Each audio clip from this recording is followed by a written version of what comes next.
Let's go back to the guest we had on before. Rich Zeoli is host of the Rich Zeoli Show on Philadelphia Talk Radio. And Jennifer Stefano, she is here with us. She's columnist for the Philadelphia Inquirer and a fellow at the Independent Women's Forum. So let's just talk a little bit about what the president just said and how that relates to Philly. Because in Philly, call for number 3, poverty is pretty rampant, right? 22.8% living in poverty there. And the median income, call for number 2, is $52,000. But you're closer to people on the ground there. How are they feeling about the economy? Let's start with you, Jennifer. Well, no one's feeling good about what's happening in Philadelphia, particularly many that live there. Many of the jobs have left, and it's not coming back because of big federal spending. Look, those unemployment numbers are not about what the president's saying. It's what he's not saying.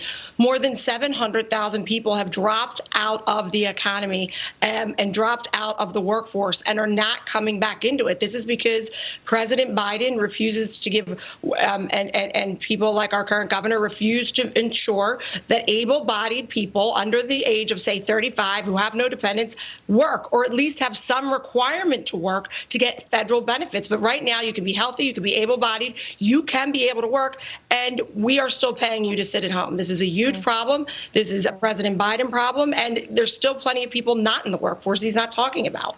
While you were speaking, we were showing some video of a piece that we did the other day that Alexis McAdams had done for us down in the Kensington neighborhood. Obviously, all of Philadelphia doesn't look like this, but Rich, there are some real problems there. And, you know, the Democrats have such a stranglehold when it comes to politics there. The president and Vice President Harris are going to be there today at a joint appearance as the Democrats get together for their national winter meeting. But they're not going to see things like this when they go there. But should they? No. It would be great if they did, Dana. They could tour Kensington and see the open-air drug markets, the fentanyl crisis, which is just destroying this city.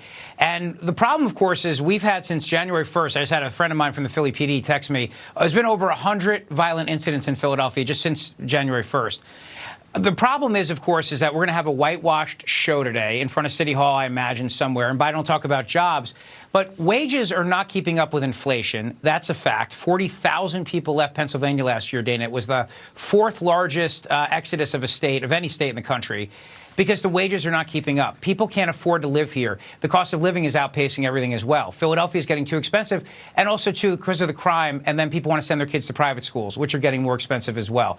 It's a real crisis. We are losing more people than we're taking in. This is a great American city that is dying before our eyes, dying because of crime, dying because of the population exodus, and there are no solutions on the horizon. I mean, the mayoral candidates who are running right now, some of them are talking about crime. Some of them are talking about bringing back business, but a lot of them are talking about things like banning the mummers parade, Dana, because it's too offensive to people. Those are their priorities right now. Well, Jennifer Stefano and Rich Zeoli, we got interrupted by the president, but you were the perfect guest to have on as the president heads to Philadelphia today. Thank you, and let's stay in touch.